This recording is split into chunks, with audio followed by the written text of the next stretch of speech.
disciplina na casa espírita, sabe-se que é necessário, principalmente na mediúnica, pontualidade, assiduidade, procedimentos corretos. O que fazer com quem não cumpre? Continuar advertindo com amor ou utilizar posicionamento mais radical, firme? Para a reunião mediúnica, normalmente deve-se ter um instrumento que delimite os procedimentos, um regimento interno. Toda reunião, toda casa deve ter para suas reuniões mediúnicas um regimento interno que diga o que é direito e o que é dever das pessoas. Porque aí se tem um instrumento que a pessoa possa, de alguma forma, dizer, chamar a pessoa e dizer, olha, aqui diz isso, você está cumprindo? Não. Se não está, afasta-se da mediúnica. Se a pessoa é indisciplinada e não aparece nas reuniões doutrinárias, aí não precisa ter um regimento interno. Deixa ela vivenciar aquilo que ela acha que é correto. Porque lá, se ela deixar de ir, ela está prejudicando a ela mesma. Já na reunião mediúnica, os benfeitores, quando fazem as programações de uma reunião mediúnica, o fazem contando com a presença de todos aqueles que participam daquela reunião.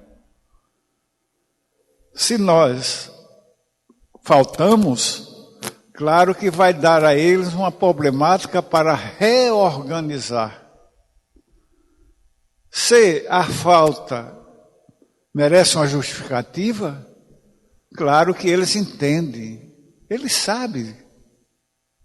Agora, se a falta foi por negligência, eles também sabem, e eles deixam que a pessoa passe pelas suas dificuldades, porque deixou de cumprir realmente aquilo que deveria fazer. Como melhor entendermos quando Jesus disse: os fracos, os sofredores e os enfermos são os meus filhos prediletos? Isso seria uma exclusão dos demais? De forma alguma. Ele abarcava toda a humanidade de um certo modo, ou a grande maioria da humanidade, porque fracos são pobres ou ricos, são aqueles que fraquejam diante das lutas, são aqueles que não têm força para enfrentar o preconceito social, são aqueles que abdicam do direito da sua consciência para se libertarem das imposições escravocratas. Então, ele estava abarcando a humanidade inteira. E ainda que se focasse os excluídos sociais, os Anharets, os sofredores de Jerusalém, ele teve a oportunidade de dizer que são os enfermos que necessitam de médicos. Mas ele, de maneira nenhuma, foi exclusivista. Ele atendeu tanto as multidões, como chegou aos ambientes mais refinados. Esteve com Simão, esteve com Zaqueu, esteve com aqueles que lhe ensejaram uma oportunidade do contato, como esteve com Pôncio Pilatos na hora extrema do seu sacrifício, como esteve com Herodes, que ironizou, que o tratou com desdém e com zombaria. Então Jesus abarcou a humanidade. Como eu disse na minha fala, quando subia a montanha da Betânia para se despedir, ali existiam 500 testemunhas. Era essa a avaliação das pessoas. Haviam pobres, ricos, enfermos, necessitados. Ele atendeu Joana de Cusa, uma aristocrata romana, a esposa de Cusa. Então, ele foi o coração que abarcou toda a humanidade. Então, não há nenhuma incoerência, nem nenhum contrassenso.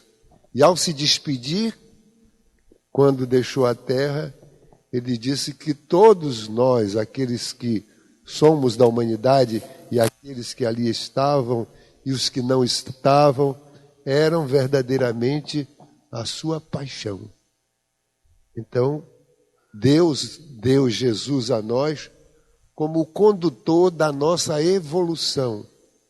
Ele tem um compromisso de nos levar a todos à evolução, ao crescimento, para libertarmos-nos da ignorância.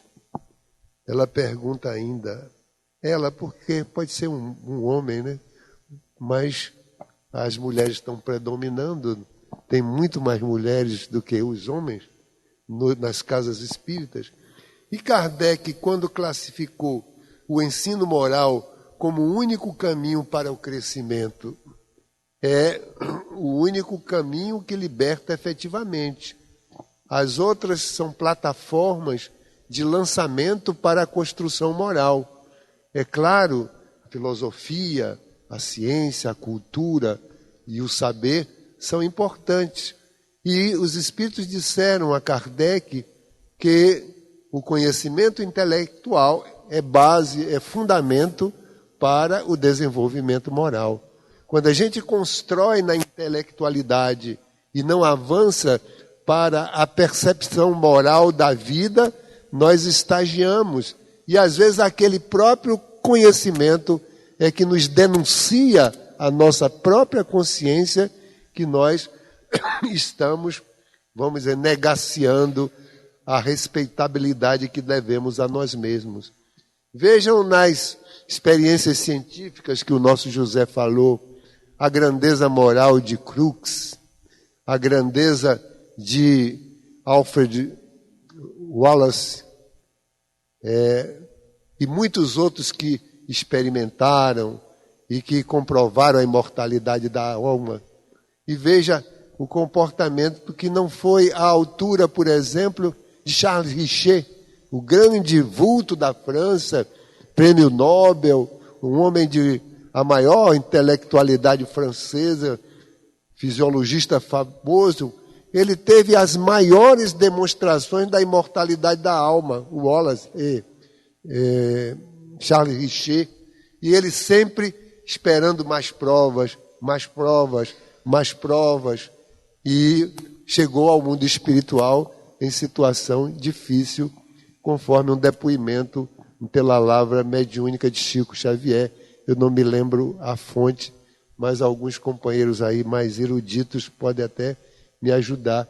Então, Charles Richer, com um lastro de cultura fantástico, e convidado por Jesus para dar o testemunho da ciência, não pôde alcançar. Naturalmente, ele era muito amigo de Bosano e teve a oportunidade de trocar em correspondências e, naturalmente, ele não foi capaz, mas não está abandonado da bondade divina, vai reencarnar para refazer-se, como todos nós estamos nos refazendo das nossas vacilações. Aqueles citados por Jesus, exatamente que eram os excluídos daqueles que não foram citados. Então Jesus abarcou exatamente aqueles que a sociedade excluía do seu atendimento e do seu socorro. Eu estou no trabalho mediúnico há 2 anos e sinto um pouco de dificuldade no momento de dar passividade ao espírito que chega, Os senhores teriam alguma dica de nos ensinar como concentrar melhor para o momento do intercâmbio? Essa dificuldade é perfeitamente compreensível. Nós somos uma cultura que fomos educados para viver para fora. Nós falamos muito mais do que nos habituamos a ouvir. E quando penetramos no exercício mediúnico, isso tem um reflexo evidente. No nosso livro Qualidade na Prática Mediúnica, nós apresentamos, dentro dos padrões de qualidade para desempenho da função de médium ostensivo, saber concentrar. E ali nós chamamos atenção para uma série de providências que o médium deve adotar na sua vida mediúnica para facilitar, estabelecer as comunicações por seu intermédio. Aprender a diminuir o número de pensamentos que nós elaboramos numa mente que tem a prioridade pura e simplesmente de viver para fora. E nessa particularidade, é preciso que nós utilizemos a nossa força de vontade para que nós controlemos os nossos pensamentos e não sejamos por eles controlados. Ter uma vida interior para poder nos aquietar emocionalmente e facilitar esse momento de intercâmbio com o momento socorrista do nosso trabalho no desempenho da mediunidade. Portanto, isso é um processo que a própria pessoa deve colocar na pauta da sua vida, não somente na sala mediúnica, na sua vida cotidiana. Aprender a refrear essa necessidade de falar em demasia, para inclusive chegar na sala mediúnica e se abster de contatos com o mundo exterior. É uma questão de disciplina mediúnica. Não foi isso que o apóstolo da mediunidade disse a Emmanuel, quando ele perguntou o que era necessário para que ele realmente ficasse em condições do trabalho que iria desempenhar? Disciplina, disciplina e disciplina.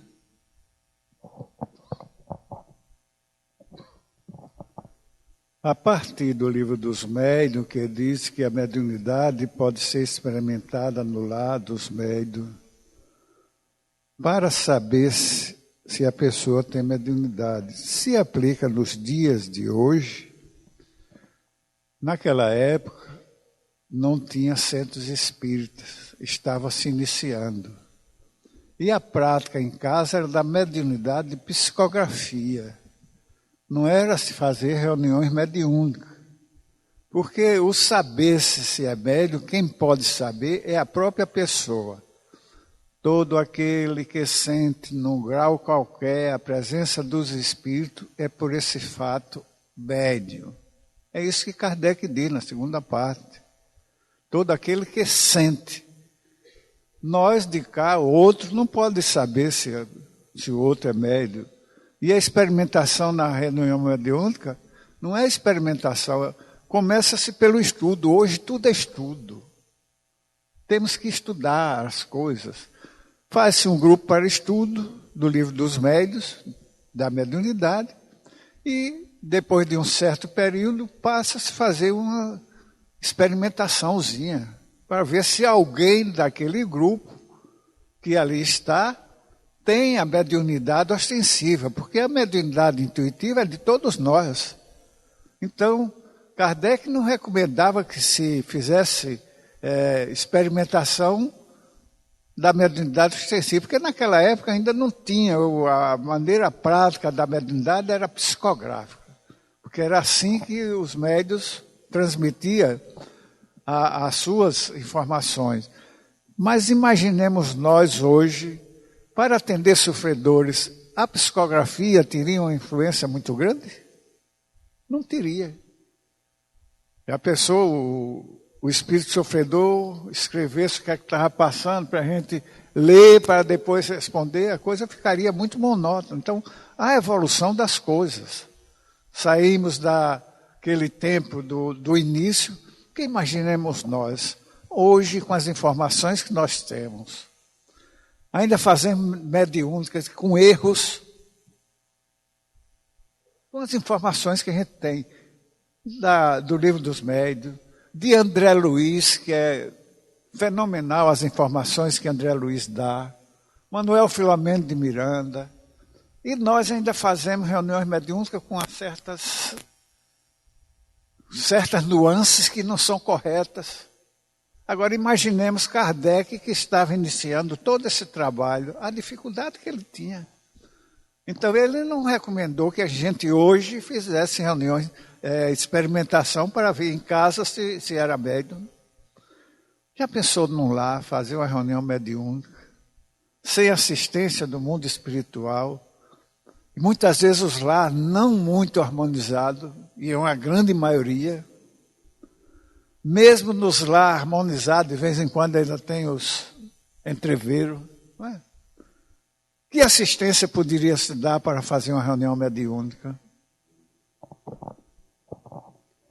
Lembrar que Kardec, apesar de, vamos dizer assim, ser condescendente com essas experiências no lar, porque não havia centro espírita, ele coloca no método estudai antes de praticardes. Ele não disse, faça sem saber nada. Ele não faz essa recomendação leviana. Estude primeiro, não tem onde experimentar, experimente no lar, com alguns amigos. Existiam grupos familiares. Era essa a realidade da Europa, da época, então, e do mundo inteiro. Mas ele não manda que a gente faça sem saber. Isso seria uma uma leviandade. Ele manda que as pessoas estudem antes de praticar. Aí vocês poderiam perguntar, e antes dele escrever qualquer coisa, existiam já alguns livros, coisas muito antigas, e ele se apressou rapidamente. Assim que ele tomou conhecimento, ele foi de uma pressa enorme, porque ele sentiu a grande responsabilidade com as pessoas que precisam experimentar. Então, antes do livro dos médios, ele já escreveu um pequeno trabalho rápido. Ele fazia pequenos trabalhos, o que é o Espiritismo, e alguns livros pequenos. O livro sobre a mediunidade, eu não me lembro o nome, mas era um pequeno opúsculo. Depois ele foi construir o livro dos médios para permitir que as pessoas tivessem um roteiro seguro. Sou eu mesmo, né? Quando percebemos espíritos em dificuldade ou em ambientes fora da reunião mediúnica, exemplo, numa casa, rua, local qualquer, o que fazer? Qual a melhor atitude a tomar por ele? E se os percebemos com frequência na nossa casa, lá, pode ser uma obsessão? Se a pessoa percebe, ou é um médium sensitivo, que é o pano de fundo para todas as mediunidades, ou é um médium vidente, ou está ouvindo as entidades espirituais, a pessoa não particularizou.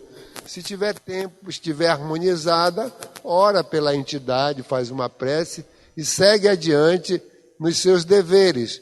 Se for na sua casa lá, pode ser uma obsessão? Não necessariamente. Perceber espíritos é uma realidade natural para aquele que tem sensibilidade. E os espíritos estão em toda parte.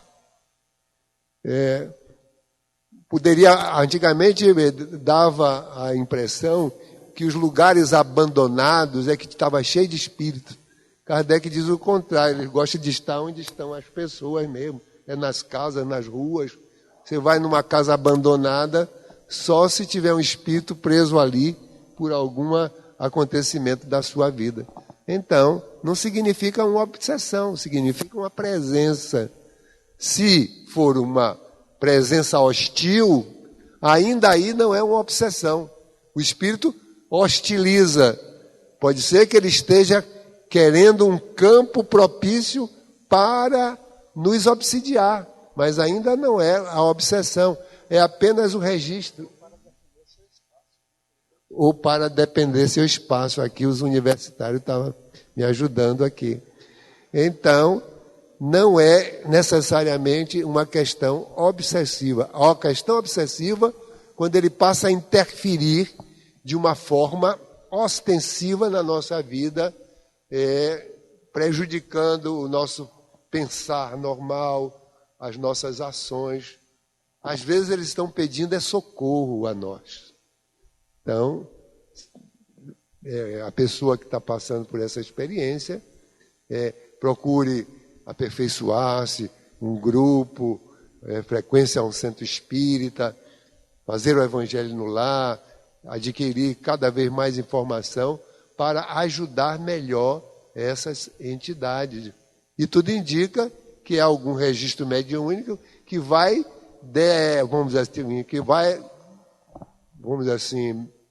deflagrar numa reunião mediúnica ou numa prática mediúnica futura.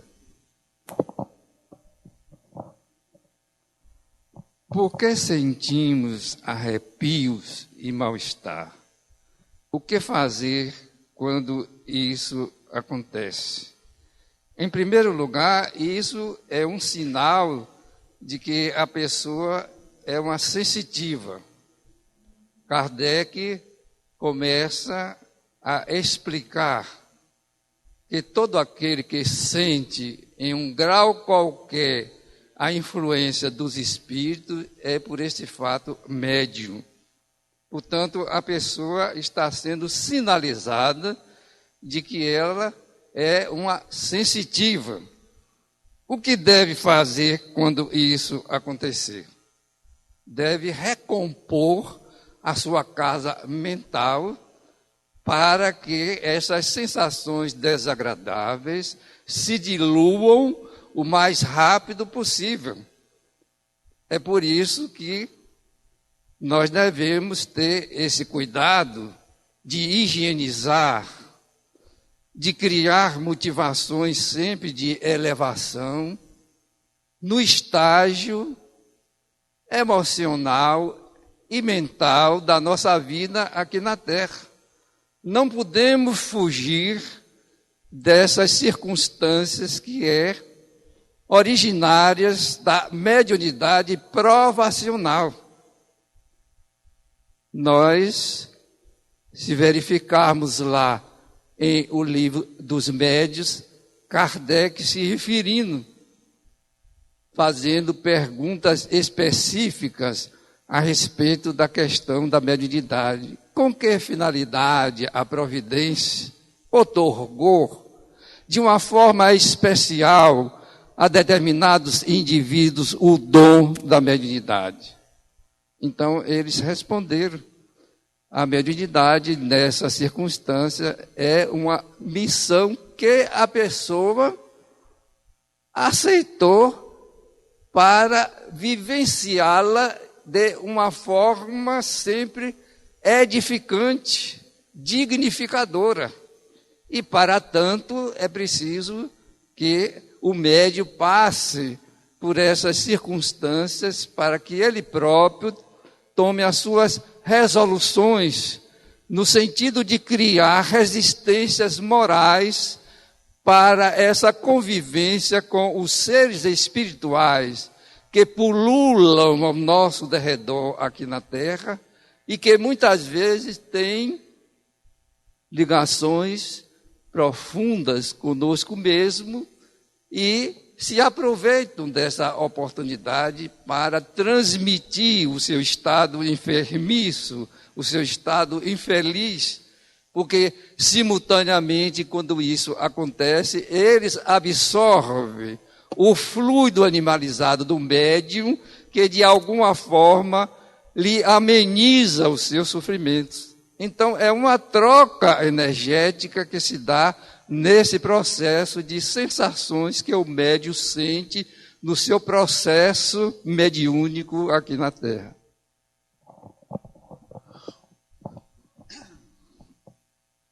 Uma dúvida que sempre tive com relação às comunicações recebidas por Kardec de mais de 100 espíritas sérios.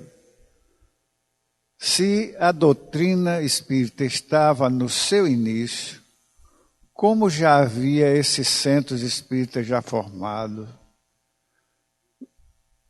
grupos familiares, com o lançamento do Livro dos Espíritos e com o lançamento da Revista Espírita, que se difundia, porque a França naquela época era a luz do mundo científico, filosófico, é quem distribuía para todo mundo o que aparecia de bom na Terra. Então, os grupos familiares, quando Deus lançou, a partir de 49 ou 48, com as irmãs Fox, ali ele distribuiu, e foi antes de Kardec, né? Distribuiu pelo mundo inteiro essas informações. Daí, esses grupos familiares, tomando conhecimento de Kardec, remetiam as comunicações que eles recebiam nos seus grupos, nas suas reuniões. Portanto, não há de tomar como surpresa que não era centro espírita formado, mas grupos familiares que se dedicavam pela ingerência dos espíritos que estavam, os espíritos dos céus, que estavam se comunicando no mundo inteiro. Os grupos familiares se constituíram em um número muito grande. E eles passaram a remeter para Kardec as informações que eles estavam recebendo. E foi mais de 1000 comunicações, perto de 1000 comunicações que Kardec recebera e que ele, para distribuir nas suas comunicações, ele escolhia e fazia a escolha daquilo que ele deveria publicar. Lembro que o introdutor do Espiritismo no Brasil, Luiz Olímpio Teles de Menezes, na Bahia, se correspondia com Kardec. E ele tinha um grupo familiar de Espiritismo.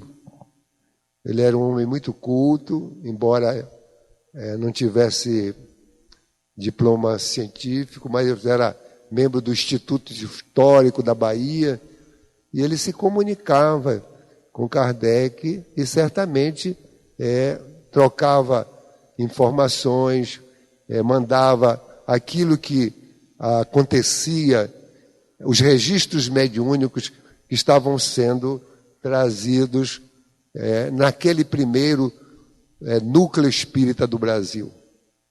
E também lembrar que não está se colocando apenas o período de Kardec que foi necessário para elaborar o Livro dos Espíritos. Kardec continuou elaborando até a sua desencarnação.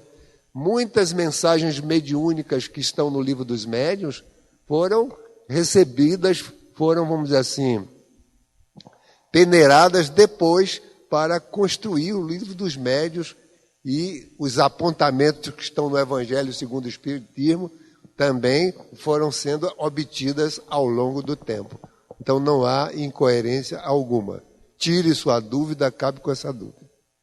Gostaria de saber se os espíritos se comunicam só com médiuns. É claro que só se comunicam com médiuns. Está certo ou eu estou errado? Eu estou perdendo uma opinião.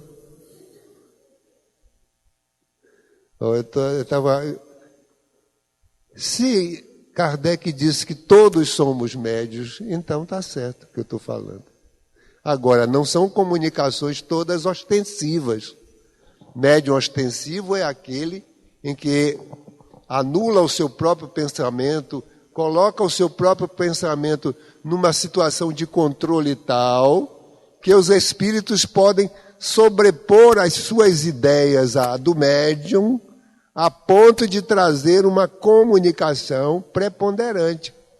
Nós, que somos médios não ostensivos, misturamos as ideias, aquilo vem mais ou menos numa coisa indefinida, é como se fosse uma inspiração, um direcionamento para nossas ideias. Por isso que eu digo, os espíritos só se comunicam com médiuns, porque toda a humanidade é médium. Agora, de uma forma ou de outra. O nosso diretor pede para complementar. Dá para repetir o nome do baiano que falava com Allan Kardec, que se correspondia?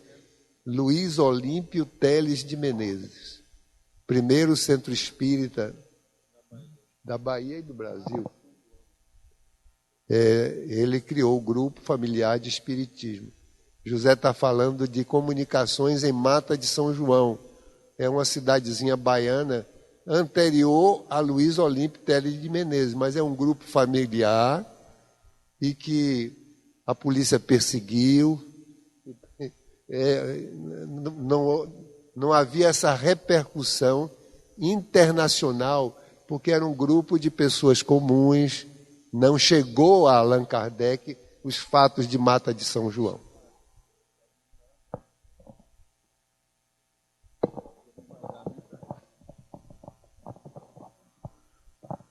Os animais conseguem sentir a presença dos espíritos? Sim, pelas vibrações, mas não são médios, não. A mediunidade pertence ao homem e à mulher. Mas a presença, sim, é normal, pela vibração. Então, ele sente aquelas vibrações e não, muitas vezes eu tive uma experiência. Eu tinha ido com meu irmão naquela época, eu devia ter 14, meu irmão 13 anos, para uma pescaria num determinado local, e nós voltamos perto da meia-noite e passava numa mata muito grande, naqueles caminhos estreitos, montado em um cavalo. Chegou em determinado local, esse cavalo começou a levantar os pés e não passou de maneira nenhuma. Foi uma dificuldade tremenda. E aí nós começamos a ficar arrepiados, né? Menino, 14, 13 anos, a coisa ficou muito grave. Então, a partir daí, a gente sentiu que ele estava sentindo vibração de alguma coisa naquele local. E depois nós fomos verificar que ali tinha sido assassinado e tinha uma casinha com a cruz. Então o espírito deveria estar ali, né? Vibrando, né? Porque se foi assassinado, devia estar na situação. E o cavalo não passou mesmo. Tivemos que voltar, dormimos no lugar que a gente tinha feito o negócio da pescaria, para no outro dia de manhã voltar. E voltamos, passamos lá e o cavalo não sentiu mais nada. Então, a vibração. Pela vibração, ele sentiu-se mal e aí não teve jeito de passar. Mas não é mediunidade, não. A mediunidade é da criatura humana. Existem meios de não exercer a mediunidade? Tem. A mediunidade não é uma carga que Deus colocou nos nossos ombros para que nós a façamos de uma forma inadequada. O Espírito Pascal, no Livro dos Médiuns, diz que seria conveniente quando o indivíduo portador de mediunidade, mas que não está resolvido a seguir os ensinos espíritas, que se abstenha. Portanto, antes de tomar qualquer decisão no seu livre-arbítrio, reflita profundamente. Porque se você é portador de mediunidade ostensiva, é porque você precisa dela para o seu progresso moral e espiritual.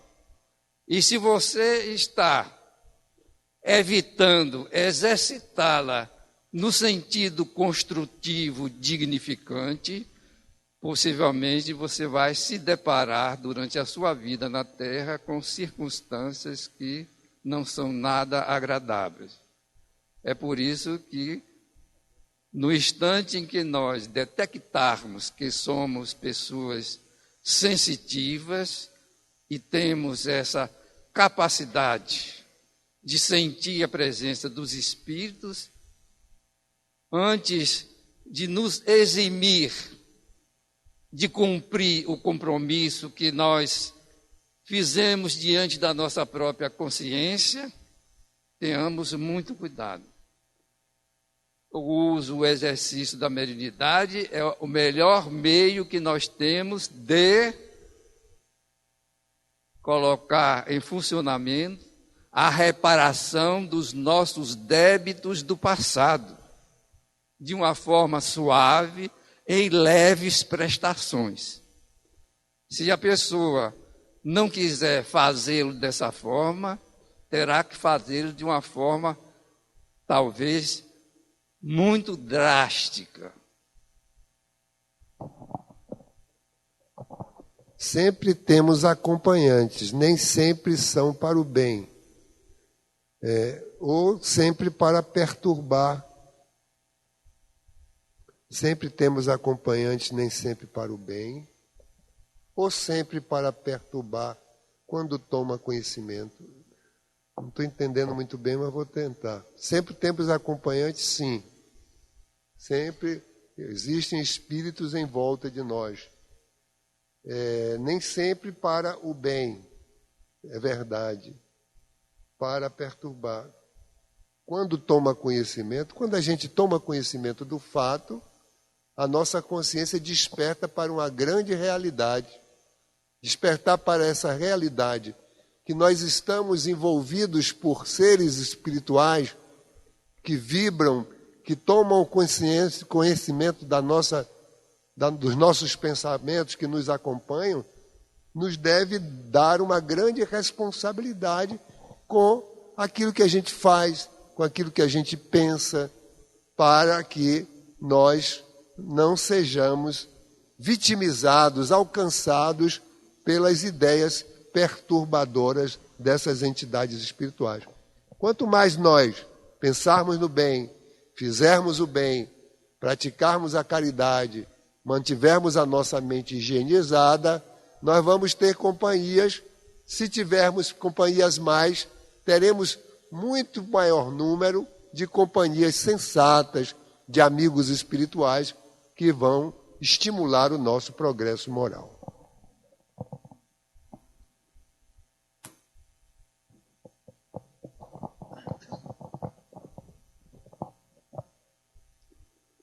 Estudarmos e lermos o Evangelho segundo o Espiritismo pela manhã, diariamente.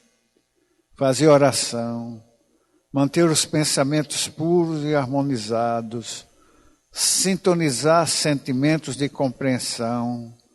Conversar com os dirigentes da casa são algumas ações que podemos fazer em nosso lar.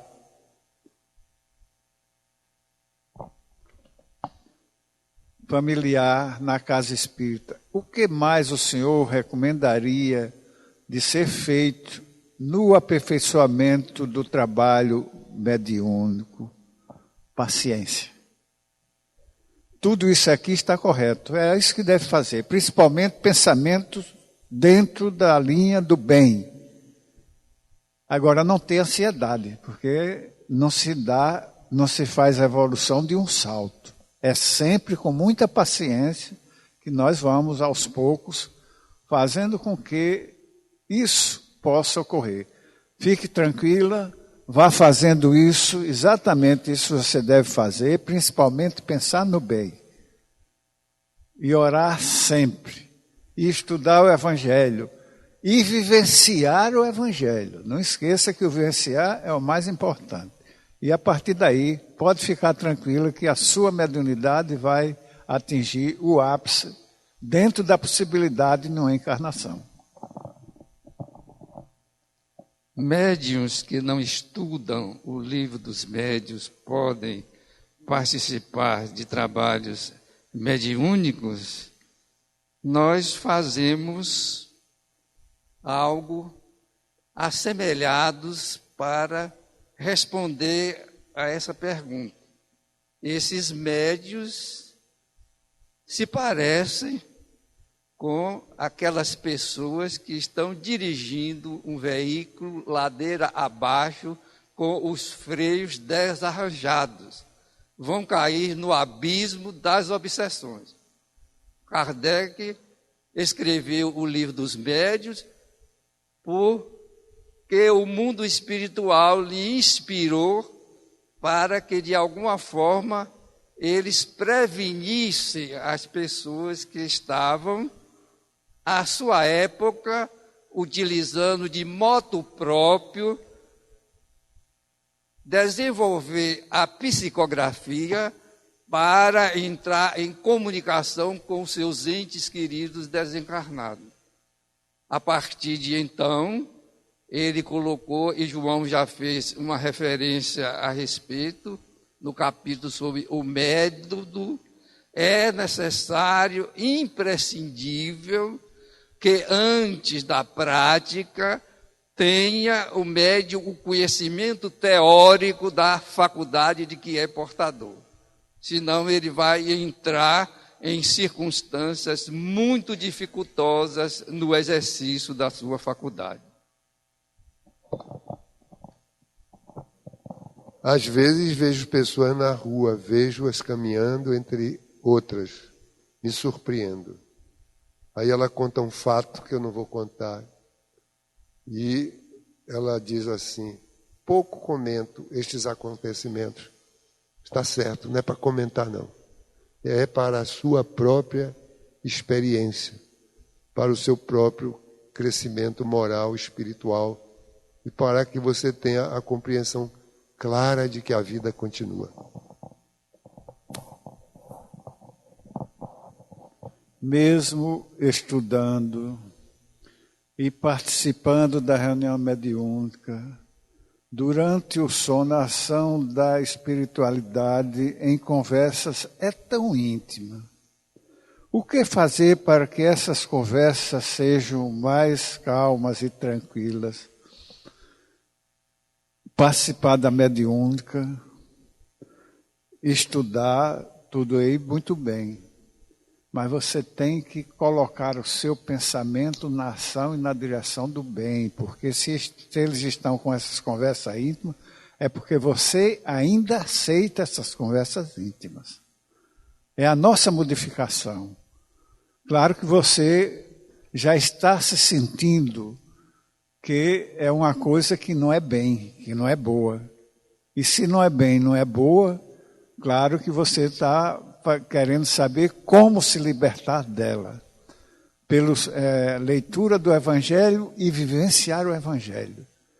Mudar o seu pensamento das coisas de fora, das coisas do mundo, e passar a pensar naquilo que é bem, na meditação das lições que você leu, e no vivenciar, principalmente, daquilo que você leu do Evangelho, segundo o Espiritismo, das leis morais.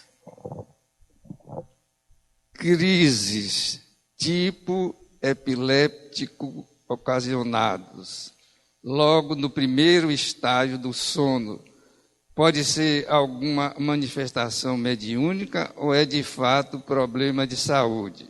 É problema de saúde.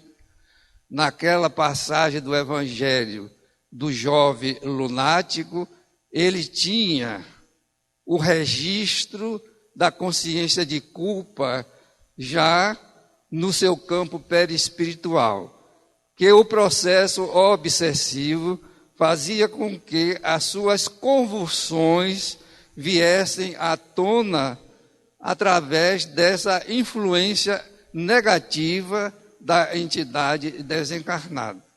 É um caso diferente da questão aqui colocada a estudo.